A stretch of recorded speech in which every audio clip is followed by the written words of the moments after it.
Kembali lagi bersama channel kita semua. Jika Anda suka, jangan lupa komen, like dan subscribe, serta bila Anda berkenan. Selamat membaca dan mendengarkan. Perintah Kaisar Naga, Bab 3940-3943. Kamu berbicara omong kosong dan meludahkan darah. Saya tidak menyalakan api sama sekali. Saya tidak tahu mengapa apinya meledak. Melihat dia difitnah, Zeya meraung dengan marah. Kamu bilang aku yang melakukannya. Bukti apa yang kamu miliki? Di antara para murid yang mengikuti penilaian, kamu adalah satu-satunya yang memiliki kekuatan untuk meningkatkan api. Siapa lagi kalau bukan kamu? Itu memang dia. Aku melihatnya menyelinap mendekati api pamungkas. Dan di sepanjang jalan, dia mengikuti penilaian Diaken. Dia tidak terburu-buru sama sekali. Jelas sekali dia merencanakan sesuatu yang jahat. Scotty juga menuduh Zeya. Pada saat ini, Zeya tidak bisa membantah, wajahnya memerah karena marah, tetapi dia tidak tahu bagaimana membantahnya. Karena dia tidak tahu kenapa apinya tiba-tiba meledak, pada akhirnya, Zeya hanya bisa menangis dengan sedih. Melihat Zeya seperti itu, Silas dan Scotty merasa sangat bangga. Dave hanya bisa menggelengkan kepalanya. Dia sangat setuju dengan pepatah, orang yang menganiaya Anda lebih tahu daripada Anda sendiri betapa bersalahnya Anda. Adik perempuan Kian, apakah kamu yang melakukan ini? Caspar melihat Silas dan Scotty sama-sama berkata bahwa Zeya yang melakukannya, jadi dia juga bertanya. Lagi pula, di antara orang-orang ini, hanya Zeya Chai yang memiliki kemampuan melakukan hal seperti itu. Mungkin saja Zeya takut kalah pada akhirnya, jadi dia membatalkan penilaian sehingga dia tidak bisa memberitahu pemenangnya.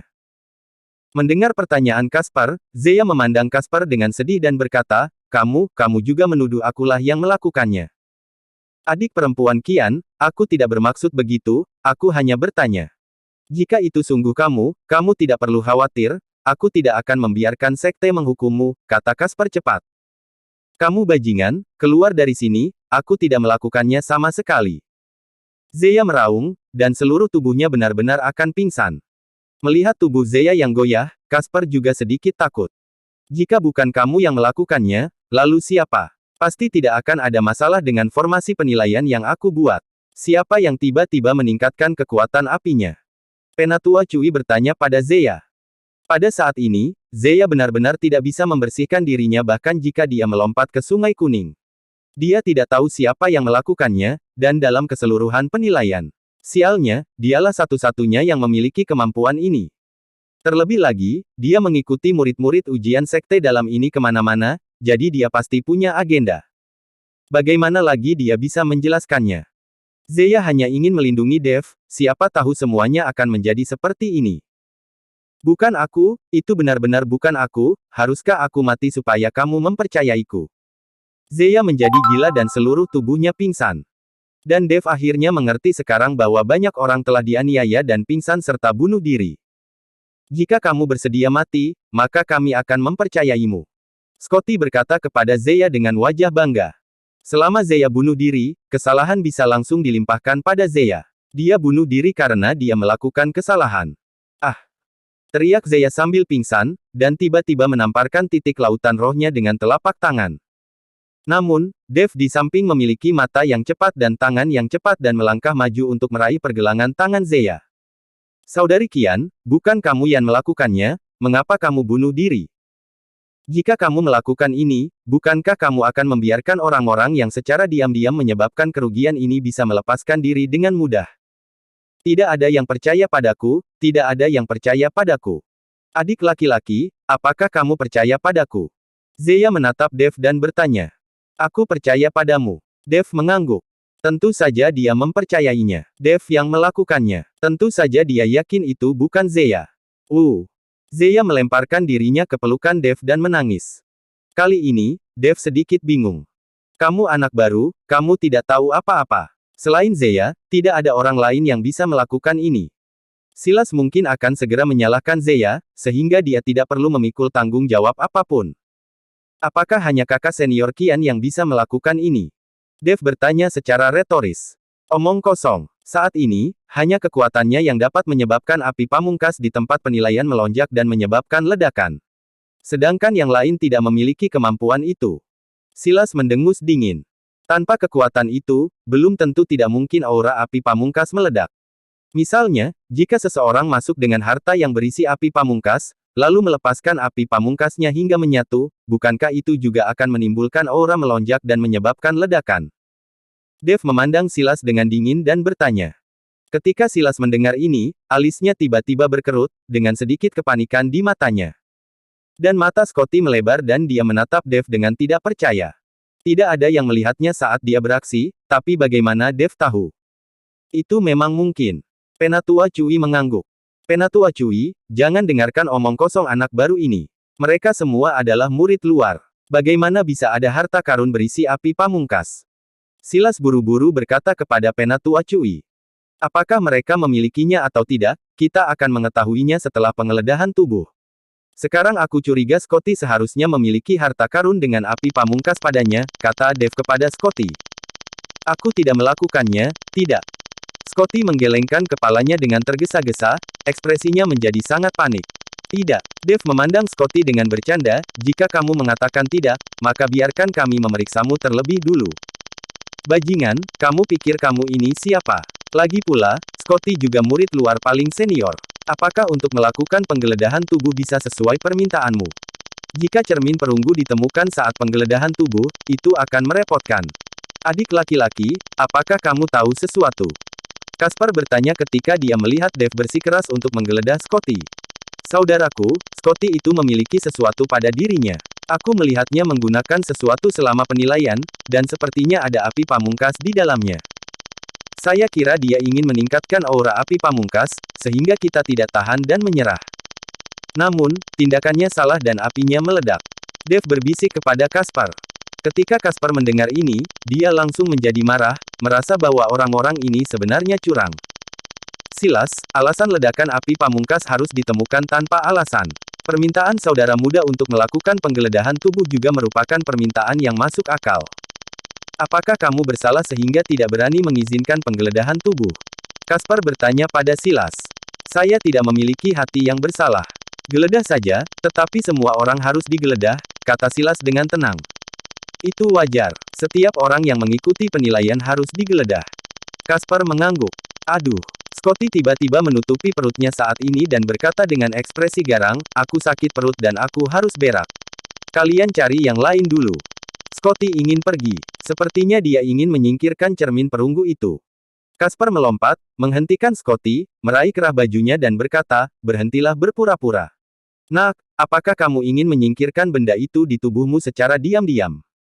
Tentu tidak, Scotty berkata dengan tegas. Perutmu sakit. Kamu bisa memikirkan alasan seperti itu. Menurutmu, siapa yang akan mempercayainya? Caspar mencibir. Silas juga menatap Scotty dengan marah. Dia bisa memikirkan alasan yang kekanak-kanakan seperti itu. Sebagai seorang biksu yang telah melampaui alam kesengsaraan transendensi, Anda mengatakan alasan perut Anda sakit dan Anda perlu buang air besar. Siapa yang bisa percaya itu? Ini hanyalah alasan orang idiot. Sepertinya Scotty begitu panik hingga otaknya menjadi tumpul. Kakak senior Liu, dia. Scotty ingin mengikuti Silas dan meminta bantuan, tetapi Silas memelototinya dan berkata, diam, diam. Dia benar-benar takut Scotty ini akan mengkhianatinya juga. Anda harus tahu bahwa Penatua Cui tidak mementingkan diri sendiri dan tidak akan mementingkan pemimpin sekte sama sekali, bahkan jika guru Silas adalah pemimpin sekte yang baru.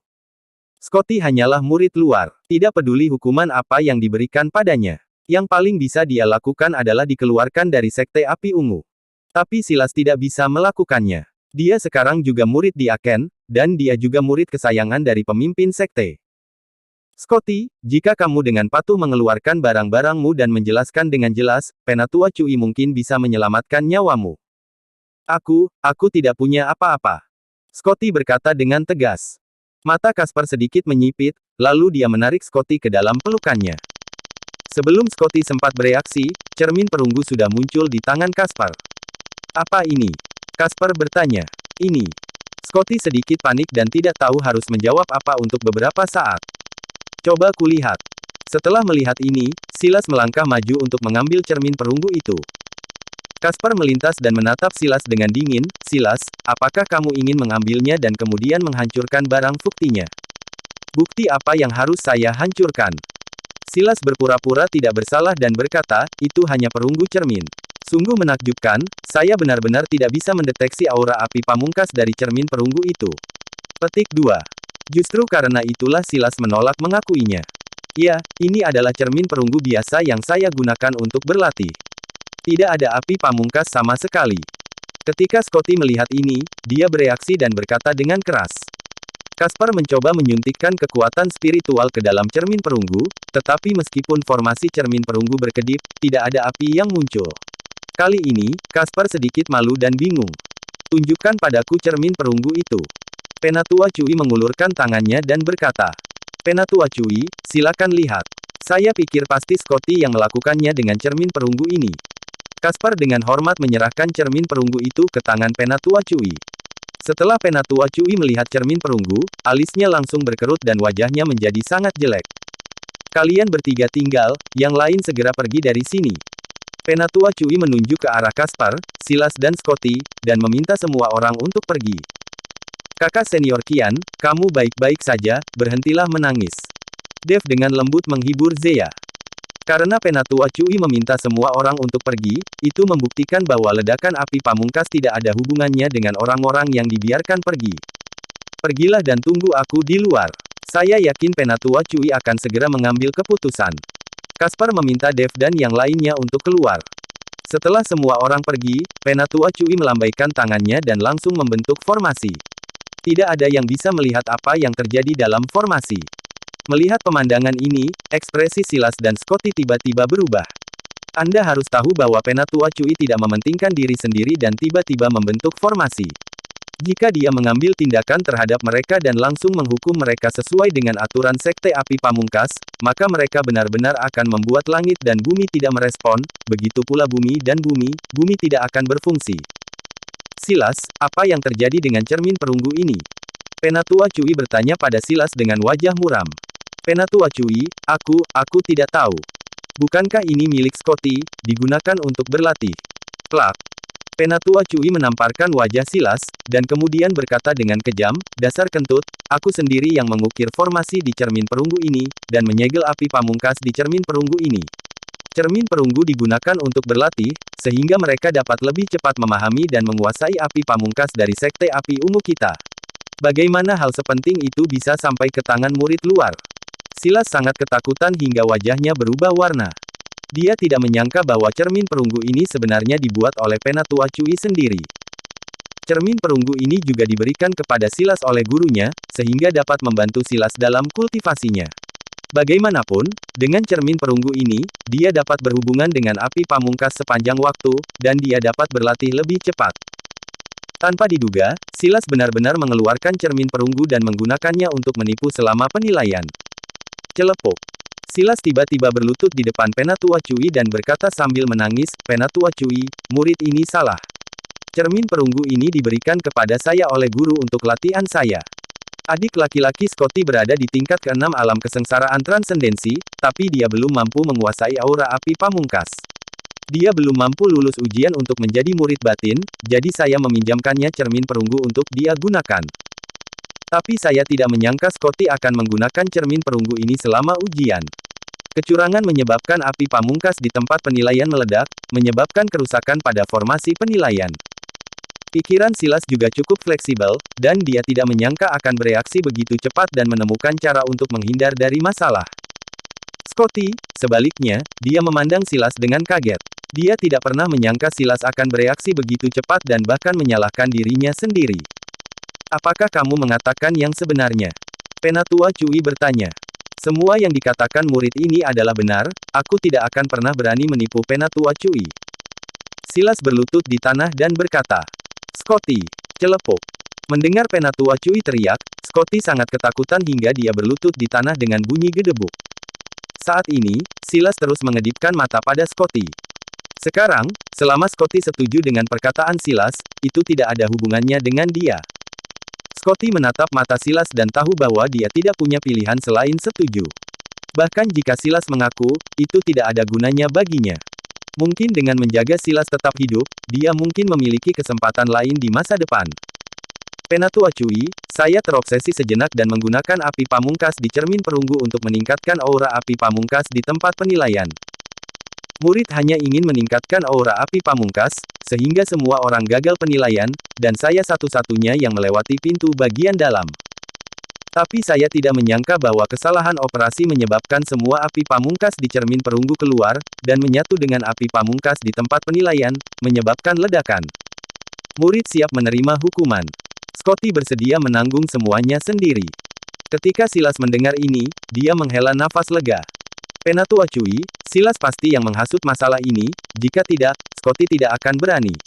Anda juga harus menghukum Silas. Melihat ini, Kasper buru-buru berkata kepada Penatua Cui. Jelas Silas menghasut Scotty untuk melakukannya. Kasper, jangan memfitnahku. Bukti apa yang kamu miliki bahwa aku memerintahkan Scotty untuk melakukannya? Silas berteriak pada Kasper dengan marah. Itu jelas kamu, karena Scotty tidak memiliki keberanian. Bukan aku, bantah Silas. Keduanya sangat marah hingga tidak bisa berhenti berdebat. Cukup. Penatua Cui berteriak dengan marah, dan mereka berdua langsung menutup mulut. Karena tidak ada bukti yang membuktikan bahwa Silas yang menghasutnya, mari kita berhenti berdebat. Kecelakaan ini semua akan ditanggung oleh Scotty. Mulai sekarang, Scotty tidak akan diizinkan untuk mengikuti ujian murid batin selama 30 tahun. Silas tidak diperbolehkan melakukan apapun. Kata-kata Penatua Cui membuat Silas dan Scotty berlutut dan bersujud. Jika hal seperti ini terjadi, hukumannya pasti ringan. Meskipun Kasper tidak senang, tidak ada yang bisa dia lakukan. Penatua Cui, bagaimana dengan penilaiannya? Kasper bertanya. Penilaiannya tidak valid. Kita akan melakukan penilaian setelah saya memperbaiki formasi penilaian. Setelah Penatua Cui selesai berbicara, dia berbalik dan pergi, dan formasi tersebut secara otomatis dihilangkan. Dahi Silas dan Scotty dipenuhi keringat dingin, dan mereka menghela napas panjang. Bersambung.